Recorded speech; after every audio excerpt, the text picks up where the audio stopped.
Hello students, in this lecture video I'll be giving you a brief up of the chapter Heredity and Evolution.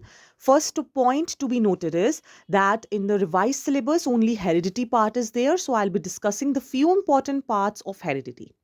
Firstly, let us understand the importance of variation. It enables organisms to adapt in changing environment and also forms the basis of heredity and evolution, development of new species. Now, points to remember. Number one, traits are characteristic features which can be of two types, inherited and acquired. From the word inherited, it means this is transmitted from parent to the next generation, that is, offspring. Acquired means which are developed through the lifetime, through the environment. Point number two, there were different types of Mendel's experiments which came into existence and gave rise to different laws of inheritance.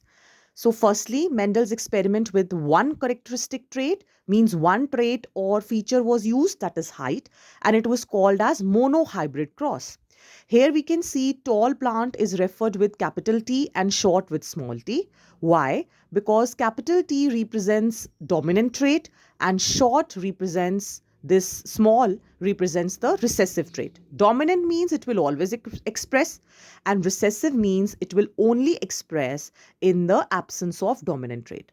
So if we do the cross, all tall F1 or first generation we get. In the second experiment, he used to do self-pollination of F1 plant. So then we can have variety of these genotypes. The ratio is 3:1, tall is to short. So another important point to note is that 3:1, this is the phenotypic ratio. Phenotype means what we observe. And this capital T, capital T, capital T, small t, this is the genotype, the genetic makeup. So if we take out its ratio, it will be genotypic ratio.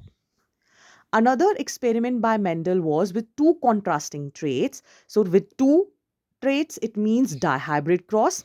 So he took round and green pea plant and wrinkled and yellow pea plant. So these were the genotypes. If you cross, you just have to make the gametes first.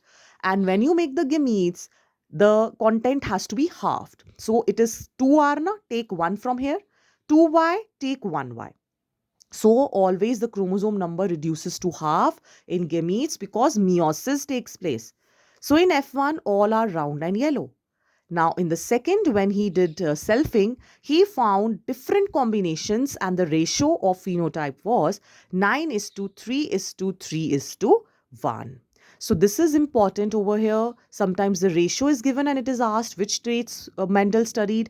And another important thing is it is giving the law of independent assortment. What is independent assortment? Like here, they started with round and green plant and wrinkled and yellow plant. But in the generations, they got round and yellow also, wrinkled and green also. So means these two traits are independent of each other. Let us look at some definitions. Heredity, transmission of traits from parents to offspring. This we don't have to do.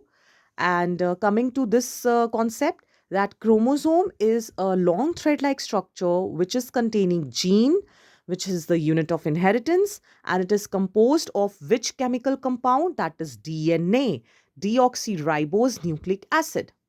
Last part I am zooming in, the sex determination in human being. Now it is basically genetically, so the sex chromosomes in female are X and X, and in males it is X and Y.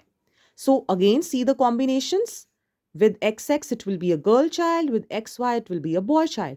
So the take-home message over here is that the Y chromosome is received by the male sperm. So that is why we say that the sex or the gender of the baby is determined by the father. So father is responsible because of this Y chromosome.